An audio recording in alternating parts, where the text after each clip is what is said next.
तो अब हम लोग डिस्कस करने जा रहे हैं एलसी सर्किट को। तो ये हमारे पास एक इंडक्टर है, एक कैपेसिटर है, राइट। और इसके क्रॉस हमने ये एसी सप्लाई दिया है V naught sine omega T. Inductor के क्रॉस जो वोल्टेज ड्रॉप है वो है वीएल, और कैपेसिटर के क्रॉस वोल्टेज ड्रॉप है वीसी, और पूरे सर्किट के क्रॉस जो वोल्टेज ड्रॉप है वो है वी, राइट।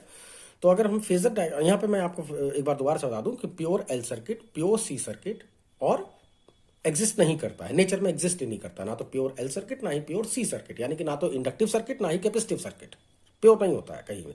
तो इसका मतलब ये हो गया कि प्योर इंडक्टिव और कैपेसिटिव सर्किट भी एग्जिस्ट नहीं करता है नेचर में, तो नहीं करता है तो, लेकिन फिर भी थ्योरेटिकल है तो आप लोग इसे पढ़ लीजिए, ठीक है। तो ये है आपका, मान लीजिए करंट ऐसे चल रही है, तो voltage across the inductor 90 degree आगे चल रही होगी, और वोल्टेज अक्रॉस द कैपेसिटर वो 90 डिग्री पीछे चल रही होगी। बात समझ में आ गई होगी, ठीक। तो अब देखो यहां पर वीएल ज्यादा है, वीएल की वीसी की वैल्यू कम है। यहां पर मैंने वीएल की वैल्यू कम ले ली है, वीसी की वैल्यू ज्यादा ले ली है। तो रिजल्टेंट क्या होगा, इन दोनों के वेक्टर सम के इक्वल। तो वेक्टर सम क्या आएगा, इन दोनों का डिफरेंस आएगा, तो कि दोनों से ऑपोजिट डायरेक्शन में एक्ट कर रहे हैं, तो डिफरेंस आ गया, ये आ गया आपका resultant. V is equal to कितना है, VL माइनस VC। जबकि इस केस में जो रिजल्टेंट आएगा वो नीचे की तरफ आएगा, क्योंकि VC की वैल्यू ज्यादा है ना। तो अब की बार जो रिजल्टेंट आएगा वो VC माइनस VL आएगा। बात समझ में आ गई। तो अगर अगर अगर VL is greater than VC के हो तो रिजल्टेंट वोल्टेज करंट से 90 डिग्री आगे चल रही होगी। लेकिन अगर VC अगर ग्रेटर देन VL के आ जाए तो इस कंडीशन में क्या होगा, इस कंडीशन में जो वोल्टेज जो रिजल्टेंट वोल्टेज है वो करंट से 90 डिग्री पीछे की तरफ चल रही होगी। जैसे यहां पे जरा ध्यान दीजिए, ठीक है ना। तो खैर रिजल्टेंट वोल्टेज जो भी आ रहा है, मैं अब ना तो मैं VL माइनस VC लिखूंगा, ना मैं VC माइनस VL लिखूंगा, मैं लिखूंगा VL डिफरेंस VC, राइट। तो V इज इक्वल टू किसके आया, IXL डिफरेंस I XC। तो V upon I is equal to XL difference XC। तो ये V अपॉन I को आप दो नाम दे सकते हो, इसको क्या बोलेंगे हम, इंडक्टिव रिएक्टेंस, इसको कैपेसिटिव रिएक्टेंस। तो इसको आप रिजल्टेंट रिएक्टेंस भी बोल सकते हो, वोल्टेज और करंट के रेशो को। और नहीं अगर बोलना है तो आप सीधे सीधे इंपीडेंस भी बोल दो, कोई दिक्कत नहीं है उससे, राइट। तो Z इज इक्वल टू आ जाएगा XL डिफरेंस XC।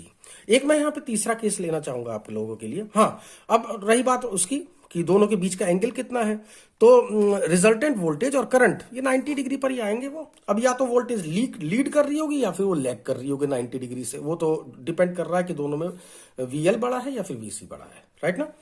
अच्छा, यहां पर एक थर्ड केस और ले रहे हैं हम, कि अगर VL और VC एग्जैक्ट अगर इक्वल हो जाता, यानी कि मैं अगर आपको एक और अगर ग्राफ बना के दिखाऊं, तो ये I जितनी वैल्यू VL है उतनी ही वैल्यू VC की है, right.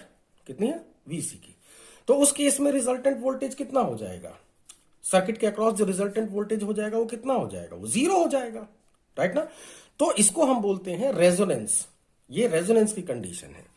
If XL is equal to XC या फिर IXL is equal to IXC के हो, ठीक है, तो this is called resonance condition of LC circuit, ठीक है। तो तो I से I कैंसिल हो गया, XL की जगह से आप लिखेंगे ओमेगा L, इसकी जगह पे लिखेंगे 1 अपॉन ओमेगा C, तो ओमेगा इसकी जगह पे लिखेंगे 2 पाई F इंटू L, और इसकी जगह पे आ जाएगा कितना आ गया ये 2 पाई F इंटू L, और इसकी जगह पे 1 upon 2 pi F into C। तो यहां से frequency F is equal to 1 upon 2 pi under root LC। इसको that is called the resonance frequency. क्या बोलते हैं, रेजोनेंस फ्रीक्वेंसी, अभी रेजोनेंस कई जगह पे हमारे काम आता है, रेडियो पेडियो चलाना हो, टीवी चलाना हो, कुछ भी चलाना हो, तो आपको जब तक आप रेजोनेंस नहीं कराओगे तब तक आपका स्टेशन आप सुन नहीं सकते उससे बिना रेजोनेंस कंडीशन को सेटिस्फाई करे। तो उसके बारे में तो हमें अलग से डिस्कस करना पड़ेगा, यहाँ पर तो हम डिस्कस करने का कोई फायदा नहीं है। ठीक है, तो यहाँ पर अब आप लोगों को जो छोटी सी बात जो यहाँ पर अब ध्यान देने की है कि ये जो रेजोनेंस फ्रीक्वेंसी आ रही है, अब यहाँ पर ध्यान दीजिए। सबसे पहले आपने एक सर्किट आपने देख लिया कि सर्किट में इंडक्टर की वैल्यू इतनी है, कैपेसिटर की वैल्यू इतनी है, और आपने यहां से कैलकुलेट कर लिया कि इस सर्किट की रेजोनेंस फ्रीक्वेंसी कितनी है, इस सर्किट की रेजोनेंस फ्रीक्वेंसी कितनी है वो आपने कैलकुलेट कर ली। अब तो ठीक हो गया ना। मान लीजिए वो जो रेजोनेंस फ्रीक्वेंसी आपकी कैलकुलेट होके आ रही है वो मान लीजिए 1000 हर्ट्ज की आ रही है। कितनी आ रही है? 1000 हर्ट्ज की आ रही है। तो अब आपको करना यह है कि जो आपने सप्लाई दिया है, ये ओमेगा टी है ना, ओमेगा का मतलब 2πf है, ये जो फ्रीक्वेंसी आपको अप्लाई करनी है वो 1000 हर्ट्ज की अगर आप फ्रीक्वेंसी इसके ऊपर अप्लाई कर दें तो सर्किट तुरंत रेजोनेंस की कंडीशन में आ जाएगा। ठीक है, वो रेजोनेंस करने लग जाएगा। अब रेजोनेंस का मतलब क्या है, तो इसके लिए तो मुझे अलग से बताना ही पड़ेगा आपको, और नहीं तो आपको 11th का लेक्चर आपको याद होना चाहिए।